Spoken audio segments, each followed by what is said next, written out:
Picture this. It's the year 1518 in the quaint city of Strasbourg, France. Everything seems relatively normal until a woman named Frau Troffea steps onto the streets and starts dancing. But this was no ordinary dance. She danced and danced, seemingly unable to stop for days on end. And to everyone's surprise, she wasn't alone. More and more people joined in, caught in a bizarre dance frenzy that would soon be known as the dancing plague. Now let's dive into the fascinating and perplexing details of this strange phenomenon. We'll explore the facts, theories, and wild speculations surrounding the dancing plague and what might have caused such an event. Welcome to the Lore Chronicles. In the heart of medieval Strasbourg, where cobblestone streets wound like veins through the city's ancient flesh, a peculiar madness took root. It was the summer of 1518, and the sun blazed mercilessly upon the timber-framed houses, casting elongated shadows that seemed to writhe in anticipation. The townsfolk whispered of curses and divine wrath, for Frau Troffea had begun to dance. Frau Troffea, a widow with hollow eyes and pallid complexion, stepped into the bustling market square. Her once muted existence now erupted into a frenetic ballet. Her skirt swirled and her bony fingers clawed at the air.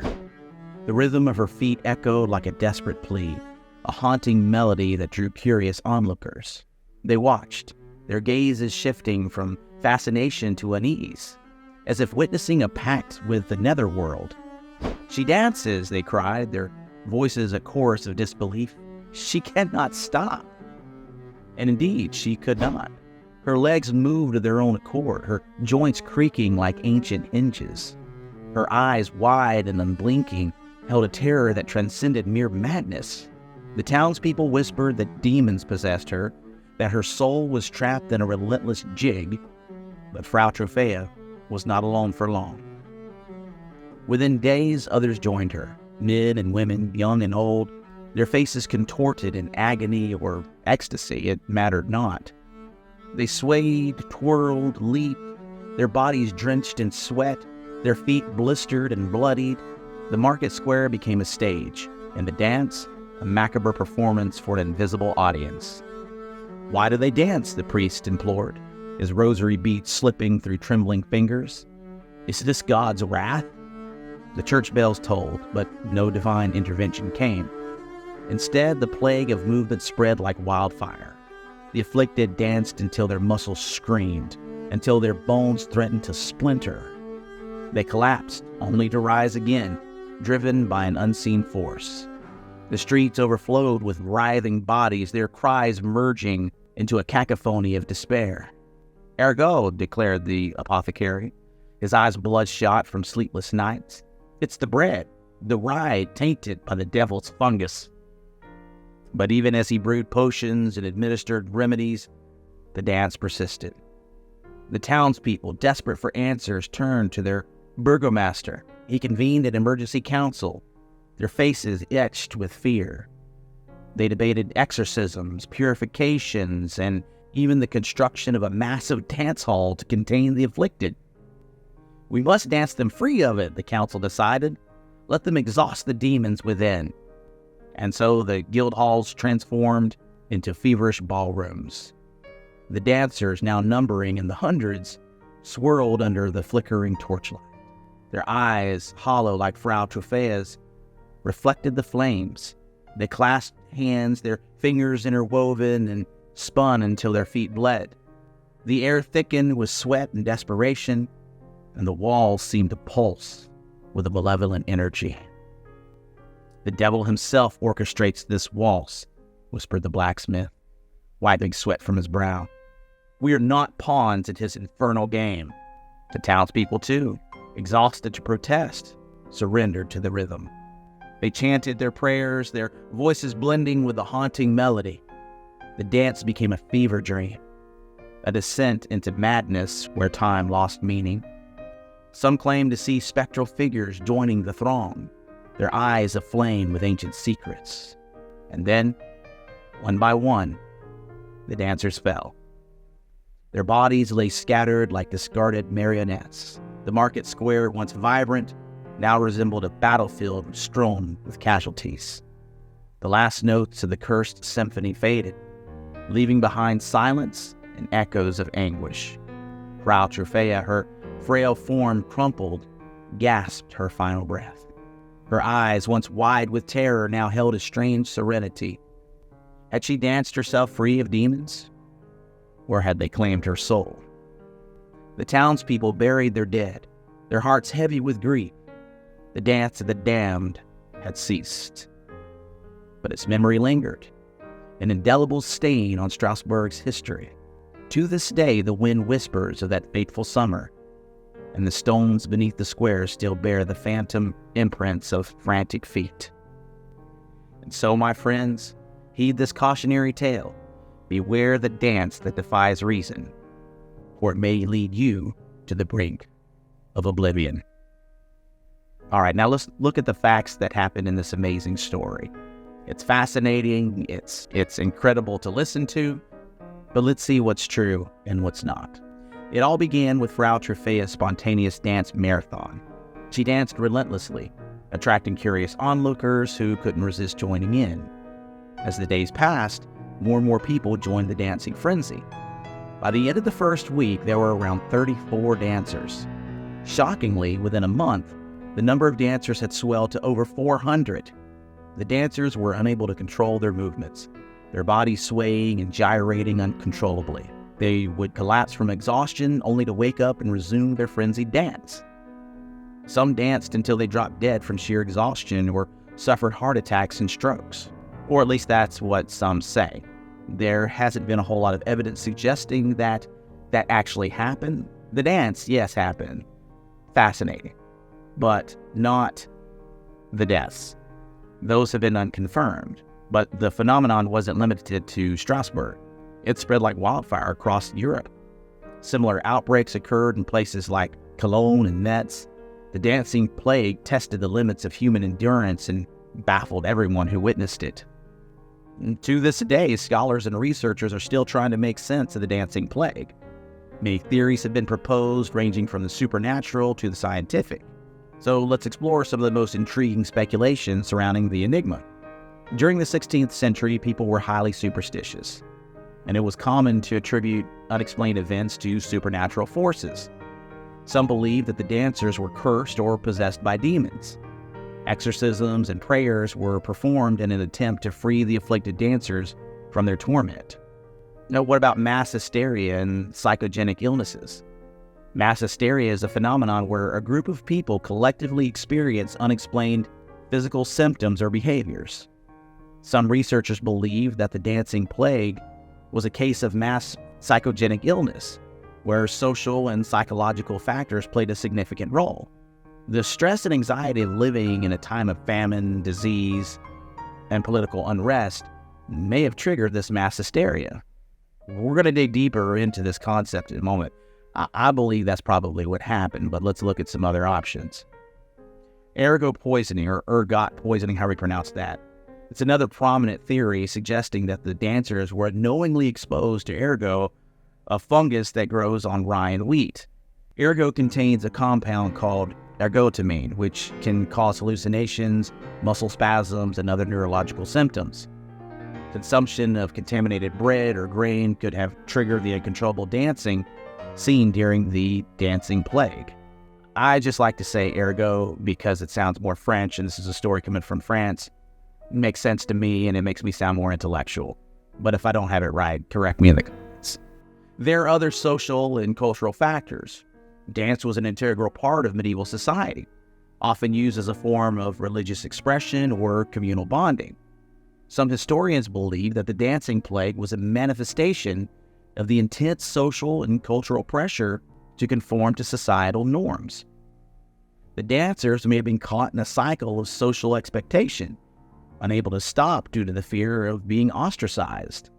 So let's dig deeper into the historical instances of mass hysteria. Do they exist? Absolutely they do. There have been numerous instances of mass hysteria throughout history.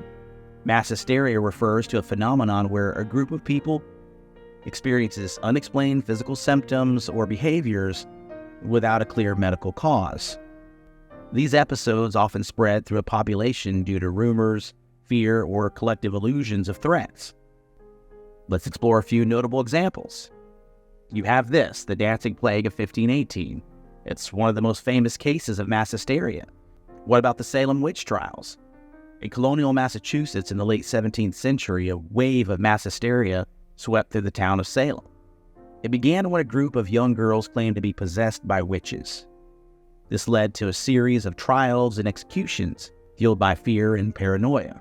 The Salem witch trials serves as a chilling example of mass hysteria driven by religious extremism and groupthink. And don't think for a second that because you don't have a religion that you can't have a religious extremism. Your lack of a religion is a religion itself. Sorry to say. What about the meowing nuns and laughter epidemics? Throughout history, there have been instances of mass hysteria involving unusual symptoms. For example, in the Middle Ages, there were reports of nuns meowing like cats and biting each other. In another case, known as the Tanganyika laughter epidemic of 1962, a few schoolgirls in Tanzania started laughing uncontrollably, which spread to hundreds of people and caused schools to close. Now, I'm familiar with this. As a Christian, I remember years ago in a town near me, and it's actually a large state with lots of people in it. I don't want to say which one it is, but I remember when I was in high school, there was a church that started this laughing revival. And so as soon as church started, people started laughing, and that became a norm. The next Sunday, the same thing. The next Sunday, the same thing. And then that started to spread to other churches, and that's just what they call church. I find that it's mass hysteria. Yes, I'm a religious person, if you want to classify that, but I still do believe in this concept of mass hysteria. I would like to view myself as an open-minded Christian, one that has his faith and his science too. Believe it or not, they can coexist. What about social media-induced illnesses? In very recent years, there have been reports of mass hysteria-like incidences related to social media. For instance, teenagers mimicking each other's behaviors, such as tics or spasms, after exposure to influencers or online trends. These incidents highlight the influence of modern communication platforms on the spread of mass hysteria. How do you explain dances I should never do that again on this channel, but I see a lot of people doing that on TikTok. Looks just like it. Look it up. These are just a few examples of the many instances of mass hysteria that have occurred throughout history. Each case is unique with its own set of circumstances and contributing factors.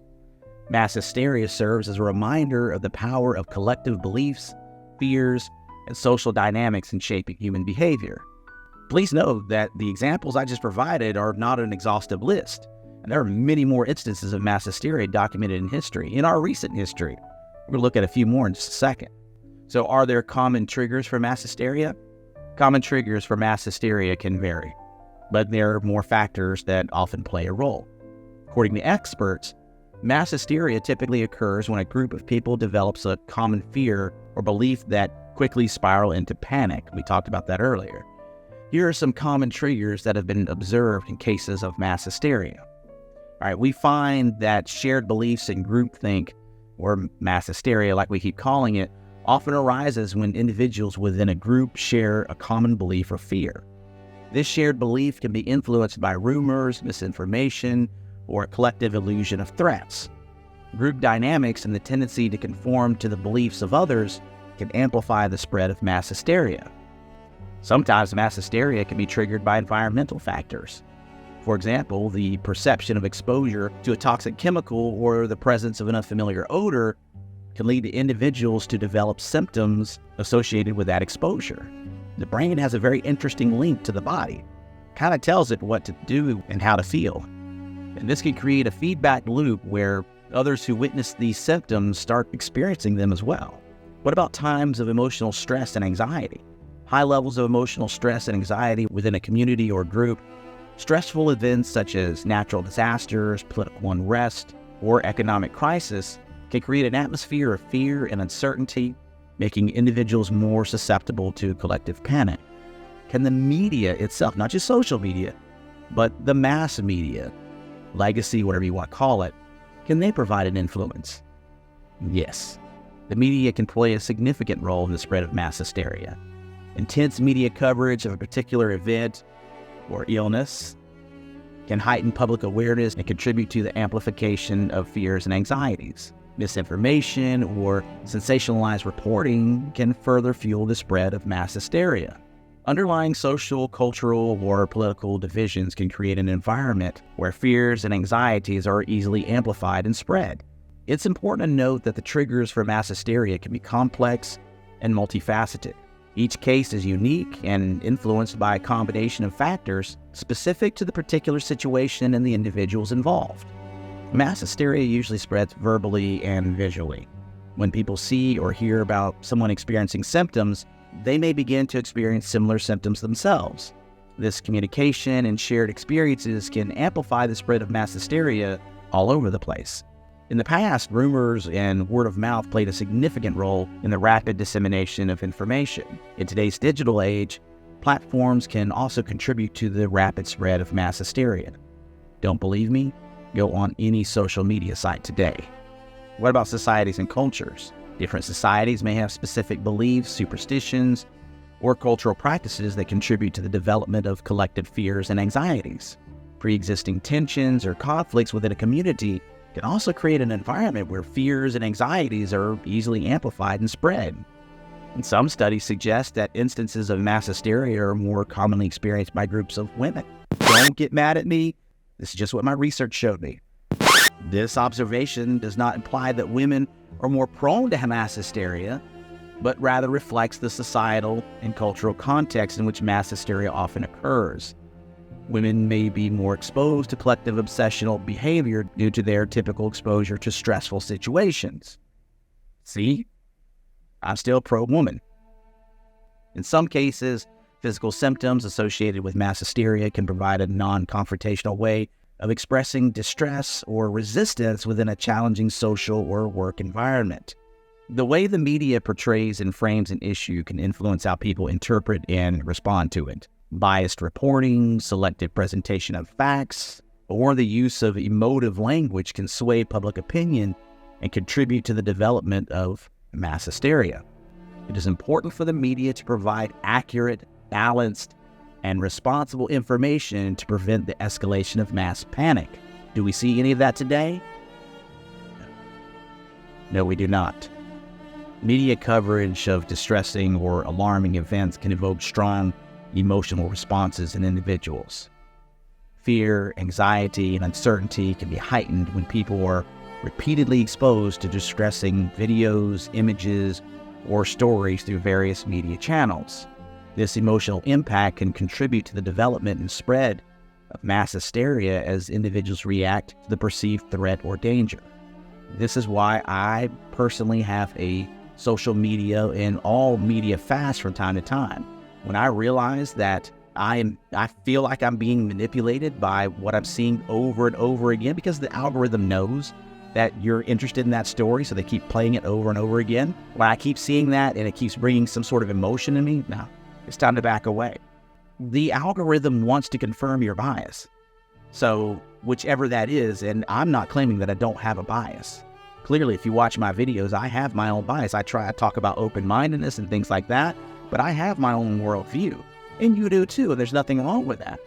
I believe as adults, we should be able to have our own biases and be able to discuss them and be able to respect each other's differences of opinion and bias. And maybe, just maybe, you may persuade me like an adult, and I may persuade you like an adult through conversation, discourse, and the general exchange of ideas. So I've got one last question on this today. Are there historical examples of media-induced hysteria, since I've kind of been bagging on the media quite a bit today?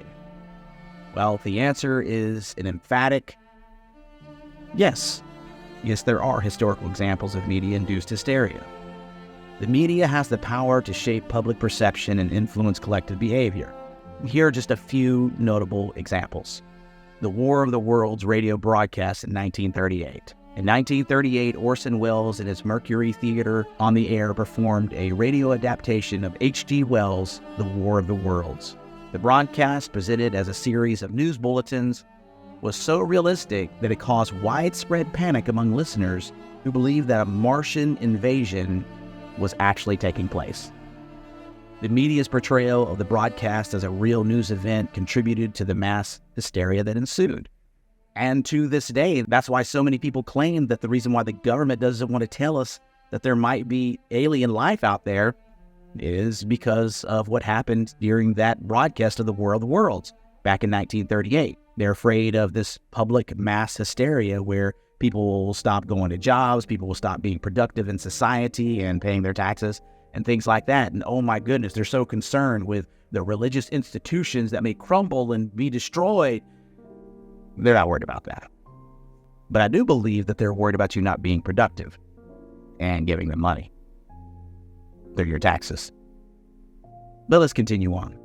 I am particularly old enough to remember the satanic panic in the 1980s. During the 1980s, there was a widespread belief that satanic cults were engaging in ritual abuse and child molestation. This belief was fueled by sensationalized media coverage, including books, TV shows, and news reports. The media's portrayal of these allegations as factual led to a moral panic, resulting in false accusations, wrongful convictions, and the destruction of innocent lives.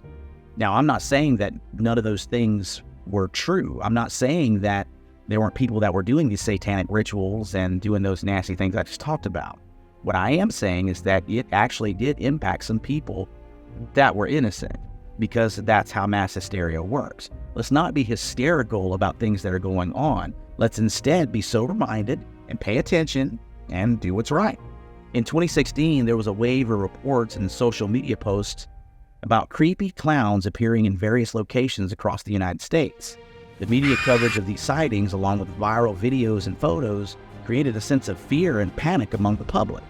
Many people became afraid of encountering clowns, and some even organized vigilante groups to hunt down the supposed clowns. However, most of the reported sightings turned out to be hoaxes or pranks perpetuated by the media attention. I gotta be honest, I was looking for clowns during that time too.